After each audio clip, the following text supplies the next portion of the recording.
kasih Tuhan. Kami mau selalu bersyukur Tuhan atas kebaikan-Mu Tuhan. Terima kasih Yesus. Mari kita katakan.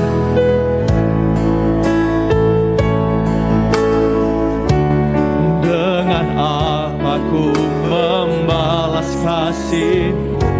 Amin. Yang ku terima dari-Mu.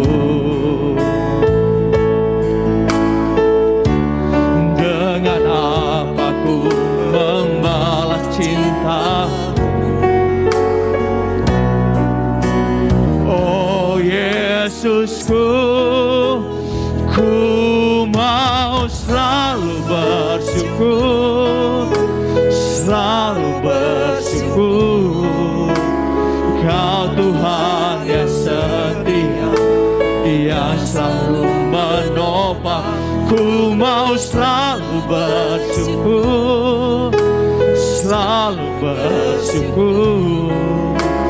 Kau Bapakku yang setia.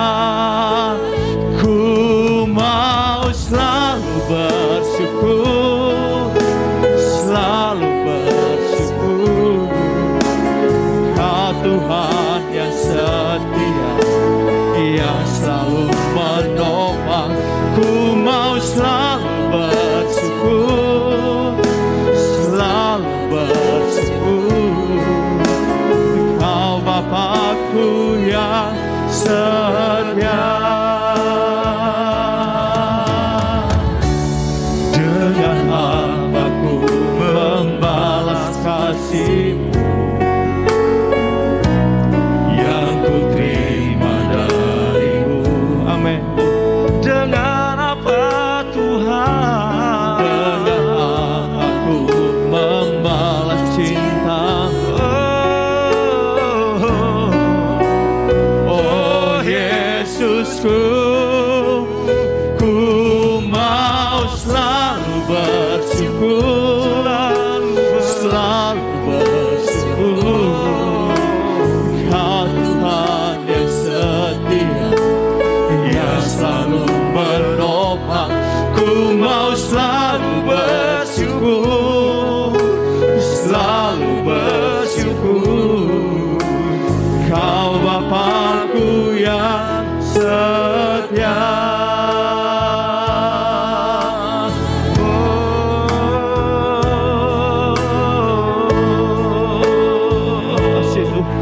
Terima kasih Tuhan. Kami mau selalu bersyukur atas kebaikan-Mu dalam hidup kami. Terima kasih, maka Kau baik, Kau sangat baik bagi kami. Terima kasih Tuhan. Terima kasih Yesus. Kami Kau baik, Kau baik. Terima kasih. Kami mau bersyukur kepada-Mu Tuhan. Terima kasih buat segala kebaikan-Mu Tuhan. Terima kasih Terima Tuhan. kasih Tuhan. Terima kasih Kau buat baik. semuanya Tuhan. Kau sangat baik bagi kami Tuhan, mari Terima kasih Tuhan. berkuasalah Terima atas kasih hamba-Mu Yesus. dan juga setiap umat-Mu Tuhan. Terima kasih Yesus. Terima kasih Kau biar baik. kebenaran firman-Mu yang ditaburkan Kau sungguh baik. berikan kekuatan yang baru bagi kami Terima kasih semua. Tuhan. Terima kasih Tuhan. Di dalam nama Tuhan Yesus Kristus. Haleluya. Amin. Amin. Ya, kita akan masuk dalam kebenaran firman Tuhan. Saya mengajak kita semua untuk membaca firman Tuhan di dalam Mazmur pasal 142. Mazmur pasal 142 ayat yang pertama sampai ayat yang ke-8. Kita baca Alkitab kita, sama-sama bangkit berdiri. Doa seorang yang dikejar-kejar. 2, 3. Nyanyian pengajaran Daud ketika ia ada di dalam gua. Suatu doa, dengan nyaring aku berseru-seru kepada Tuhan, dengan nyaring aku memohon kepada Tuhan. Aku mencurahkan keluhanku ke hadapannya, kesesakanku ku beritahukan ke hadapannya. Ketika semangatku lemah lesu di dalam diriku, Engkaulah yang mengetahui jalanku. Di jalan yang harus kutempuh, dengan sembunyi mereka memasang jerat terhadap aku. Pandanglah ke kanan dan lihatlah, tidak ada seorang pun yang menghiraukan aku. Tempat pelarian bagiku telah hilang, tidak ada seorang pun yang mencari aku. Aku berseru-seru kepadamu ya Tuhan, kataku, Engkaulah tempat perlindunganku, bagianku di negeri orang-orang hidup. Perhatikanlah teriakku, sebab aku telah menjadi sangat lemah. Lepaskanlah aku daripada orang-orang yang mengejar aku, sebab mereka terlalu kuat bagiku. Keluarkanlah aku dari dalam penjara untuk memuji namamu. Orang-orang benar akan mengelilingi aku apabila Engkau berbuat baik kepadaku. Amin. Puji Tuhan. Silakan duduk. Saudara yang dikasihi Tuhan Yesus Kristus, Mazmur 142 ini bercerita tentang Raja Daud yang dalam keadaan sangat tertekan karena pada saat itu ia dikejar-kejar oleh musuh. Sebenarnya lebih tepatnya orang yang dia kasihi, saudara. Siapakah dia? Yaitu Raja Saul. Kalau saudara memperhatikan cerita-cerita yang ada tentang Raja Daud, saudara akan menemukan sebelum Raja Daud menjadi seorang raja, ya, sebelum dia menjadi raja, sebelum dia ditetapkan menjadi raja, ia juga melayani Raja Saul. Dan saudara bisa menemukan di dalam Alkitab pada akhirnya ketika terjadi puji-pujian pasca pertempuran antara Daud dan Goliat, saat itu orang-orang Israel memuji-muji Daud dengan begitu luar biasa. Tetapi rupanya pujian yang diberikan oleh orang-orang Israel kepada Daud tidak menyenangkan hati Raja Saul. Timbul rasa iri sehingga Saul berkeinginan untuk membunuh Daud. Nah, saudara, ketika Saul berkeinginan untuk membunuh Daud, apa yang terjadi? Saul mengambil tindakan untuk mengejar Daud, sehingga Daud lari dari hadapan Saul. Bahkan dikatakan oleh firman Tuhan, Daud bersembunyi di dalam gua. Tentu saudara, dalam keadaan yang tertekan, dalam keadaan atau dalam kondisi yang tidak menguntungkan buat Daud, tidak ada cara lain selain Daud menaikkan doa kepada Tuhan. Nah, di sini kita akan melihat bersama-sama, kita akan pelajari bersama-sama tentang pengajaran doa Daud dalam masa pelarian. Jadi tema firman Tuhan yang saya sampaikan kepada saat ini yaitu pengajaran doa Daud dalam masa pelarian. Nah, saudara, kalau berbicara tentang doa, saya percaya kita semua pasti sering melakukannya, bukan? Dan saya berharap saudara memiliki kehidupan doa di dalam Tuhan. Saudara memiliki mesbah doa di dalam Tuhan. Apa yang dialami Daud, saudara? Daud pada saat mengalami situasi yang tidak enak di dalam dirinya, Daud menaikkan doa di hadapan Tuhan. Daud menaikkan puji-pujian di hadapan Tuhan. Daud tahu bahwa dia tidak punya kekuatan apa-apa selain dia berdoa kepada Tuhan. Bahasa yang sangat familiar yang kita sudah ketahui dan dengar dikatakan bahwa Doa adalah nafas hidup orang percaya. Doa adalah nafas hidup orang yang percaya kepada Yesus Kristus sebagai Tuhan dan Juru Selamat. Tetapi, atau kita dikatakan sebagai orang yang mati secara rohani kalau kita tidak berdoa. Kalau pijakannya dari bahasa yang familiar tadi, bahwa doa adalah nafas hidup orang yang percaya kepada Tuhan. Berarti kalau saya dan saudara tidak membangun mezbah doa sama sekali di hadapan Tuhan, berarti secara tidak langsung kita tidak bernafas dalam tanda kutip.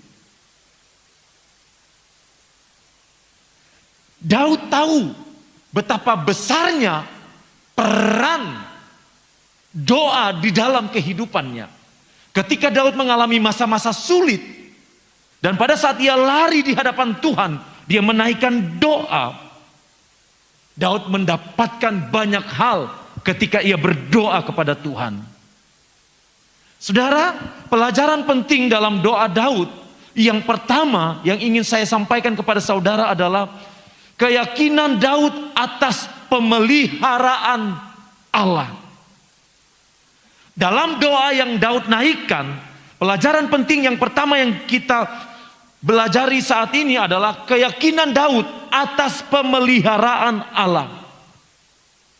Daud tahu bahwa pemeliharaan Allah di dalam kehidupannya itu diwujudkan ketika dia menaikkan doa di hadapan Tuhan.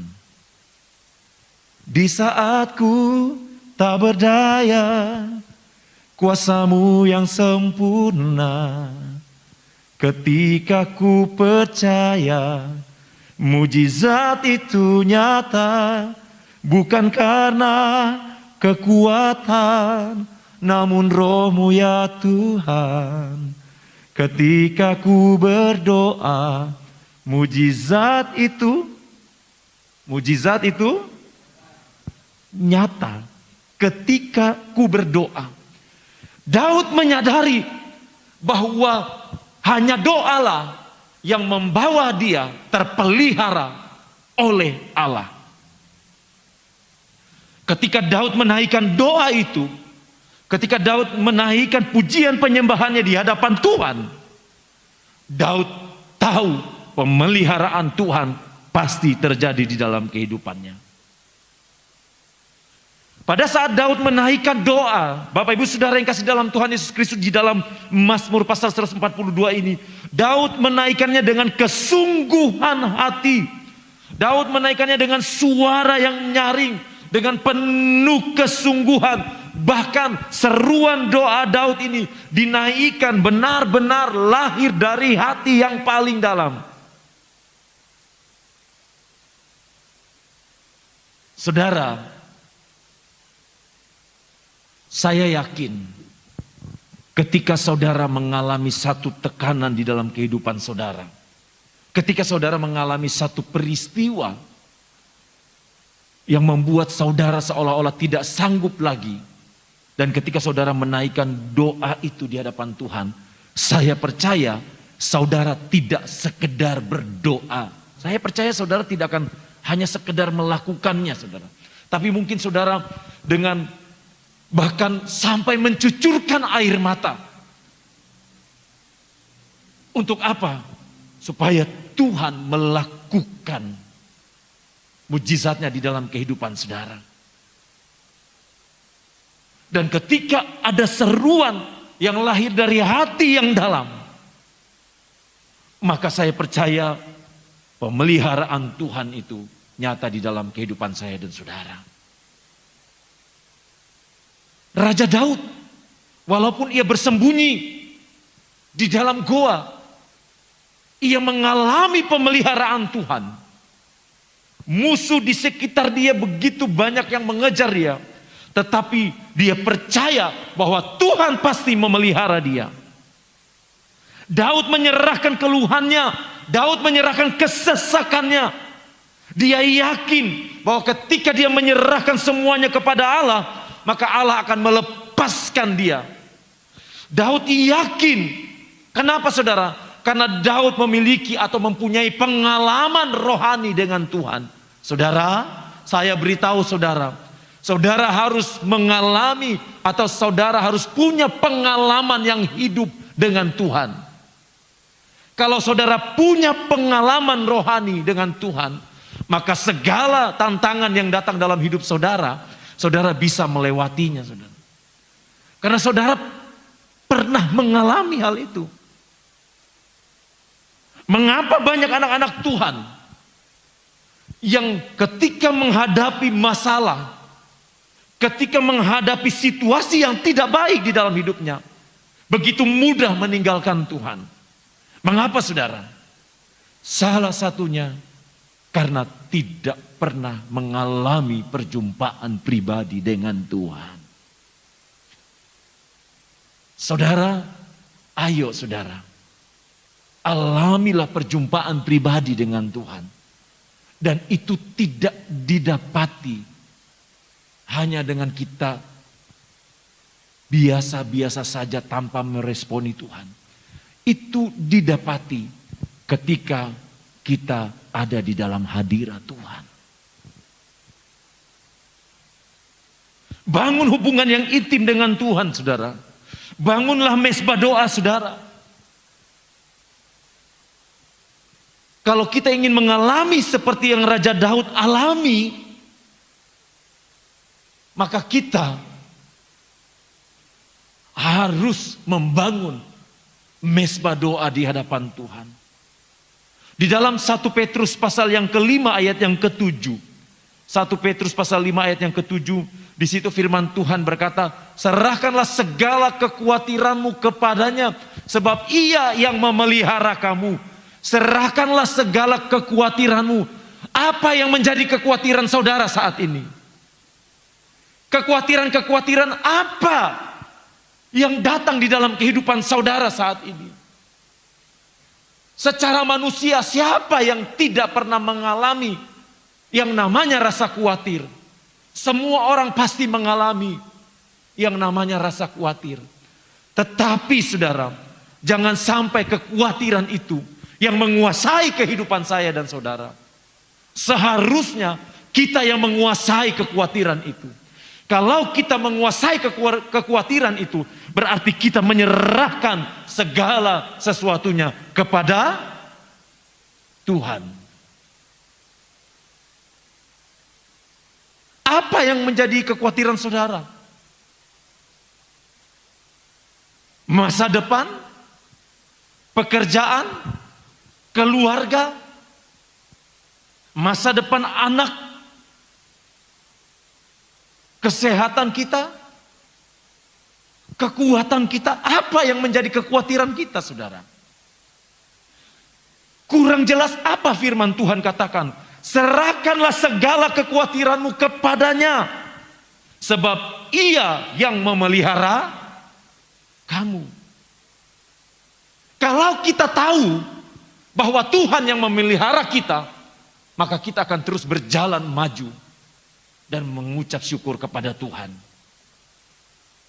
Seorang anak, dia tidak pernah ragu untuk tidak makan, karena dia tahu bapaknya pasti memelihara dia, bapaknya pasti memberikan makan kepada dia. Benar saudara?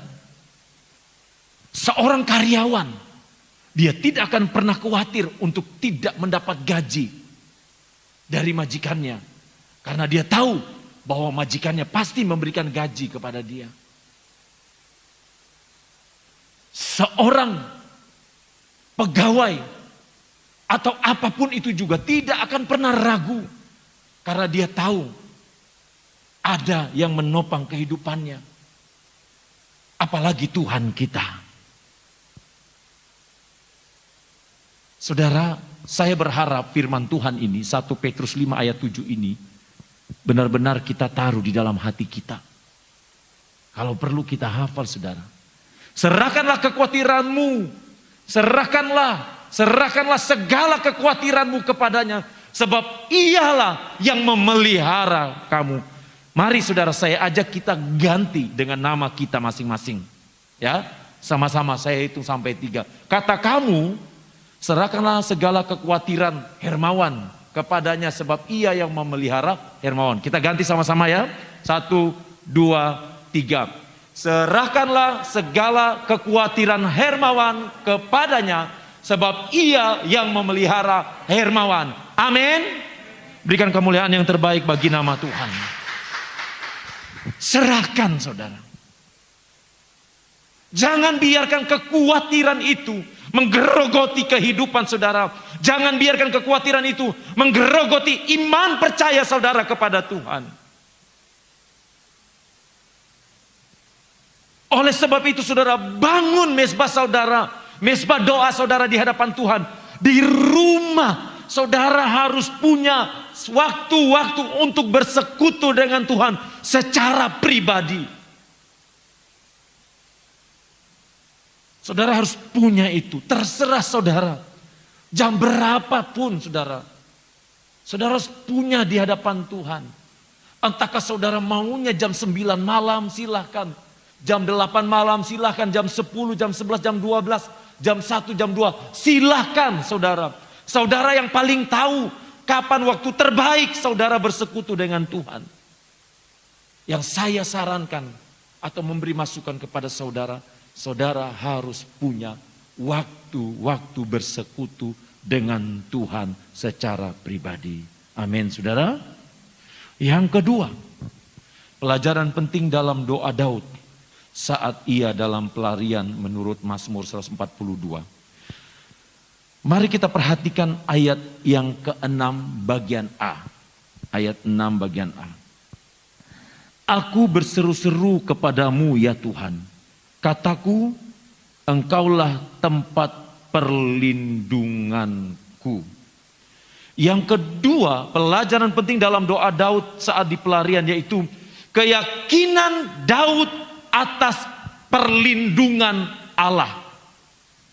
Keyakinan Daud atas perlindungan Allah. Perhatikan di dalam firman Tuhan ini saudara. Dikatakan firman Tuhan bahwa Daud memiliki keyakinan yang kuat bahwa hanya Tuhanlah tempat perlindungan. Tidak ada tempat perlindungan lain di dunia ini. Siapapun itu tidak sanggup memberikan perlindungan yang sempurna sebagaimana Tuhan memberikan perlindungan yang sempurna kepada saya dan saudara. Kurang lebih hampir 3 tahun pandemi melanda bangsa ini. Bukankah kita tetap ada dalam perlindungan Tuhan, saudara? Gak bisa saya bayangkan kalau bangsa kita, bangsa Indonesia, kalau kota kita, tempat kita hidup, kalau saya dan saudara tidak ada dalam perlindungan Tuhan dalam masa-masa pandemi ini, mungkin kita sudah habis, saudara. Bukan hanya masalah habis secara kematian, mungkin masalah-masalah yang lain, saudara, hantaman dari berbagai sudut, masalah ekonomi dan lain sebagainya, mungkin kita akan semakin hancur, semakin terpuruk. Tetapi karena kita ada dalam perlindungan Tuhan, maka kita boleh ada sebagaimana kita ada sampai saat ini. Daud menyadari kalau dia sangat lemah. Daud menyadari kalau dia sangat membutuhkan Tuhan ketika menghadapi Saul. Bahkan saudara, firman Tuhan katakan dalam Mazmur 142 ini, Daud sempat kecewa dengan orang-orang yang ada di sekitarnya. Daud sempat kecewa, saudara. Orang-orang yang ia harapkan justru mengecewakan dia. Tetapi dia tahu ada satu pribadi yang tidak akan pernah mengecewakan dia. Bapak ibu saudara yang kasih di dalam Tuhan Yesus Kristus, jadikan Allah sebagai tempat perlindungan kita. Kalau kita jadikan Allah sebagai tempat perlindungan kita, dan kita menyadari hal itu, kita tidak akan pernah kecewa sekalipun orang-orang mengecewakan kita. Yesaya pasal 2 ayat yang ke-22, firman Allah berkata demikian. Jangan berharap pada manusia, sebab ia tidak lebih daripada hembusan nafas. Dan sebagai apakah ia dapat dianggap? Saudara, ayat ini jelas sekali mengatakan, jangan berharap pada manusia. Jangan berharap pada manusia. Cari perlindungan, jangan berharap pada manusia. Kita boleh mengadakan kerjasama dengan siapapun juga, saudara. Tetapi jangan sampai kita menaruh hati kita kepada orang yang kita ajak kerjasama. Dalam pekerjaan kita, saudara, kita boleh mengajak orang untuk bekerja sama, untuk hal-hal yang bisa mendatangkan kebaikan, keuntungan di dalam pekerjaan kita. Boleh, tetapi jangan sampai kita menaruh hati kita kepada orang yang kita ajak kerjasama. Bukankah segala sesuatu sumbernya dari Tuhan, saudara? Kalau kita tahu sumbernya dari Tuhan, maka kita akan selalu menjaga keyakinan kita di hadapan Tuhan. Yang ketiga, yang terakhir, pelajaran yang penting dalam doa Daud saat pelarian. Kita perhatikan kembali dalam Mazmur 142 ini.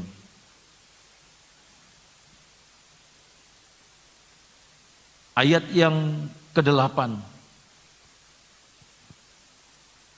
Mulai dari ayat yang ke-6. Aku berseru-seru kepadamu ya Tuhan. Kataku, Engkaulah tempat perlindunganku. Bagianku di negeri orang-orang hidup. Perhatikanlah teriakku. Sebab aku telah menjadi sangat lemah. Lepaskanlah aku daripada orang-orang yang mengejar aku, sebab mereka terlalu kuat bagiku. Keluarkanlah aku dari dalam penjara untuk memuji namamu.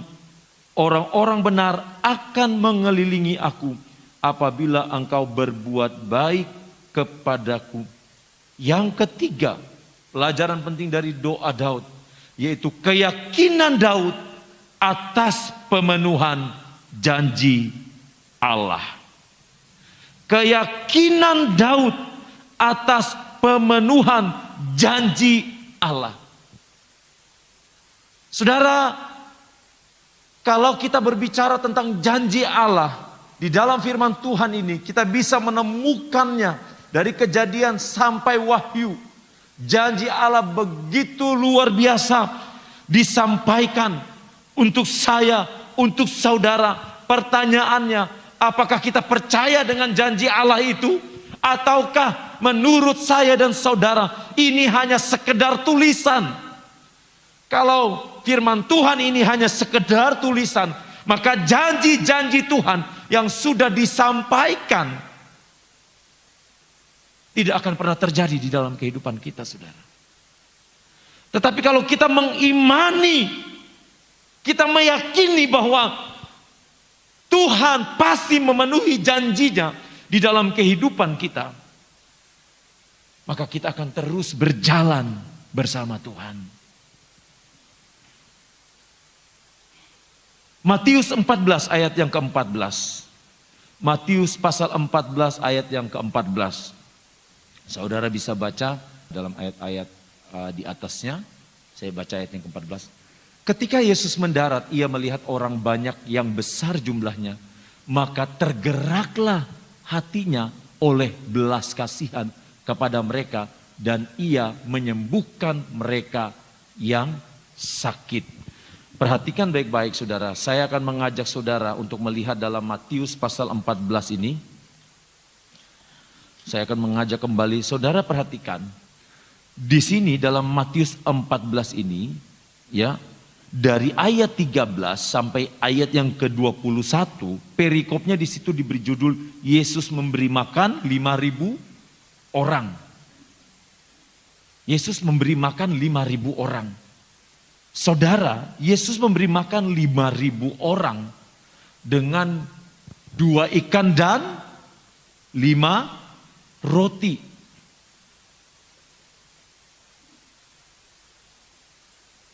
Apakah ini sesuatu yang masuk akal, saudara? Apa mungkin memberi makan 5.000 orang laki-laki, belum termasuk perempuan dan anak-anak? Bahkan firman Tuhan katakan, sisanya 12 bakul. Apa mungkin, saudara? Hanya orang yang percaya kepada janji Tuhan, hanya orang yang percaya kepada kuasa Tuhan, yang bisa mengalami peristiwa 2 ikan dan 5 roti. Saudara, jangan pernah berharap kita mengalami yang namanya 2 ikan dan 5 roti, peristiwa mujizat seperti itu, kalau kita tidak pernah meyakini janji-janji Allah dengan benar di dalam kehidupan kita. Jangan pernah berharap kita mengalami pertolongan Tuhan, mujizat Tuhan di dalam hidup kita, kalau kita tidak pernah memegang teguh janji Tuhan. 2 ikan dan 5 roti bukan hanya cerita biasa saja, saudara. Tetapi peristiwa ini benar-benar satu peristiwa yang terjadi yang mengguncang dunia, khususnya Israel pada saat itu. Masa 2 ikan dan 5 roti sanggup memberi makan 5.000 orang? Itu bukan apa, saudara ya, bukan hal yang bisa diterima oleh akal sehat manusia. Tetapi itulah Yesus sanggup melakukannya. Kenapa Yesus sanggup melakukannya, saudara? Karena di dalamnya ya ada orang-orang yang percaya kepada Yesus. Walaupun tanpa orang-orang yang percaya kepada Yesus, Yesus pun tetap akan sanggup melakukannya. Tetapi kalau saudara baca cerita ini, saudara perhatikan, di situ ada seorang anak yang rela berbagi. Yang rela melepaskan haknya, namanya anak-anak. Dia rela melepaskan haknya, 2 ikan dan 5 roti. Mungkin itu hanya untuk cukup buat dirinya saja, saudara. Tetapi ketika diminta, dia tahu yang minta ini bukan orang sembarangan. Dia tahu yang minta ini Yesus. Dia lepaskan haknya. Dan ketika dia melepaskan haknya, dari seorang anak kecil yang melepaskan haknya, mujizat terjadi. Tuhan hanya mau memakai orang-orang yang selalu hatinya terbuka. Amin, saudara. Jadilah umat-umat Tuhan yang memiliki hati yang selalu terbuka untuk hormat kemuliaan nama Tuhan. Dimanapun saudara berada, dalam keadaan apapun, lakukanlah yang terbaik di dalam Tuhan. Yohanes 15 ayat yang ke-7, firman Tuhan berkata, "Jikalau kamu tinggal di dalam aku, dan firmanku tinggal di dalam kamu, mintalah apa saja yang kamu kehendaki, dan kamu akan menerimanya." Jangan salah tafsir ayat ini, saudara. Lantas saudara berkata, tapi kok saya minta A, B, C, D, E. Tidak terjadi, saudara. Tuhan tahu permintaan kita itu apakah nantinya menjadi berkat ataukah tidak menjadi berkat. Tuhan tahu kapan dia harus memberikannya kepada kita. Kapan Tuhan menahan untuk sementara waktu. Atau kapan Tuhan, atau bahkan Tuhan tidak memberikan sama sekali. Tuhan yang paling tahu. Sekali lagi kita belajar dari Daud. Dari doa Daud saat dalam pelarian. Keyakinan atas perlindungan Tuhan. Keyakinan Daud atas pemeliharaan Tuhan. Dan keyakinan Daud atas pemenuhan janji Allah. Tuhan memberkati kita semua.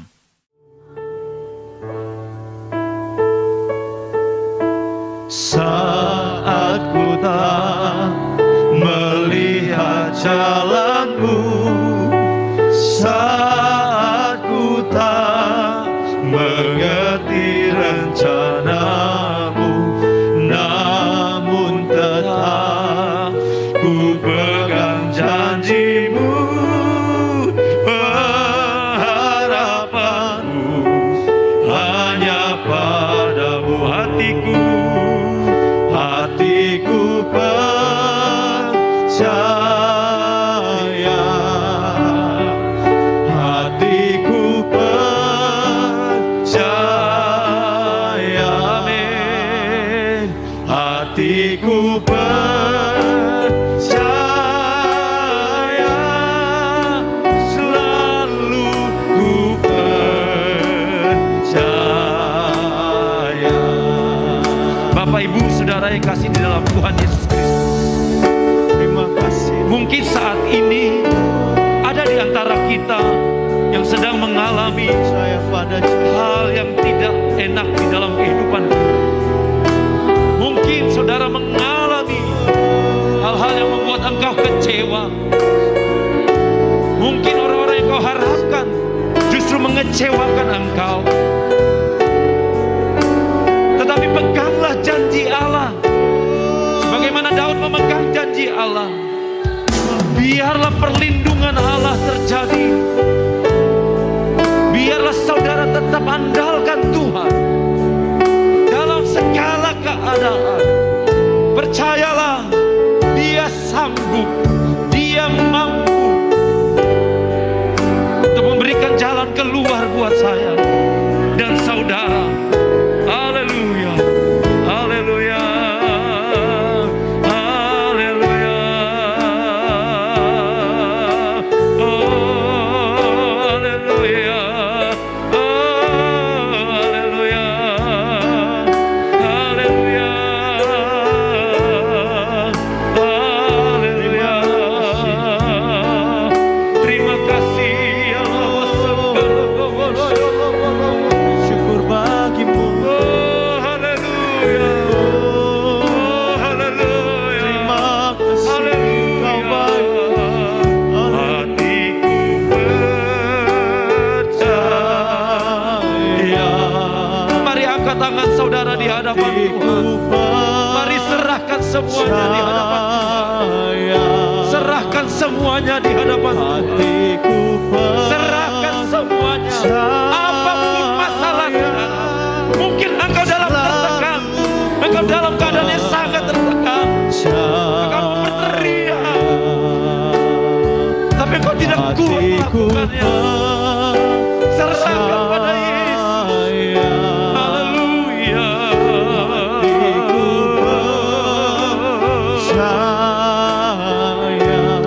Amin. Hatiku percaya, selalu ku percaya.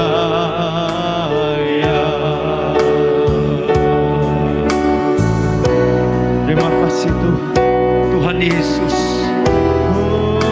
hari ini Kami percaya hamba berdoa pada secara khusus buat jemaat-jemaat-Mu Tuhan, buat umat-umat-Mu Tuhan yang Engkau percayakan di tempat ini.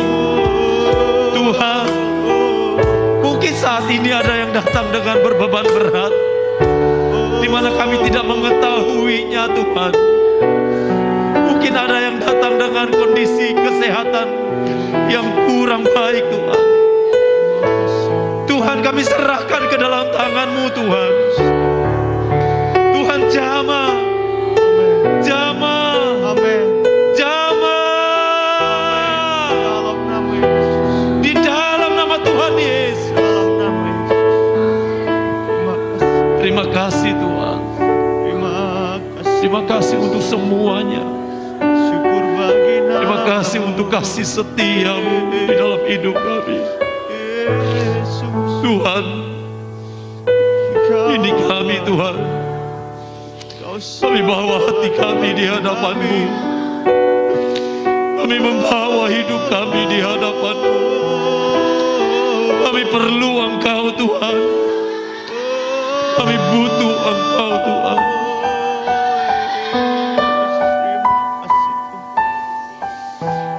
Kami perlu Engkau Tuhan. Mari Roh Kudus, mari jamah pribadi lepas pribadi, jamah setiap roh yang ada Tuhan, jamah setiap hati, jamah Tuhan. Mungkin sebagai hamba Tuhan kami tidak tahu, tapi Engkau paling mengerti Tuhan. Engkau mengerti semua isi hati umat-umat-Mu. Terima kasih. Mari Tuhan, terima kasih untuk semuanya. Balas berkati setiap umat-umat-Mu yang sudah hadir, yang sudah melayani Engkau, yang sudah menabur Ya. apapun taburan umat-Mu. Tuhan balas berkati. Sudah memperhatikan kami hamba-hamba-Mu, Tuhan juga balas berkati. Kalau sebentar umat-Mu akan pulang, Tuhan sertai di perjalanan, tibakan dengan selamat. Saudaraku, angkatlah tanganmu dan terimalah berkat Tuhan. Tuhan melindungi engkau. Amin. Tuhan menghadapkan wajahnya kepada engkau. Amin. Tuhan memelihara engkau. Tuhan meneguhkan engkau. Amin. Tuhan bekerja di dalam engkau. Amin. Damai sejahtera Allah melimpah Amin. saat ini sampai selama-lamanya. Di dalam nama Bapa, Putra dan Roh Kudus, yaitu di dalam nama Tuhan Yesus Kristus. Haleluya. Amin. Amin. Tuhan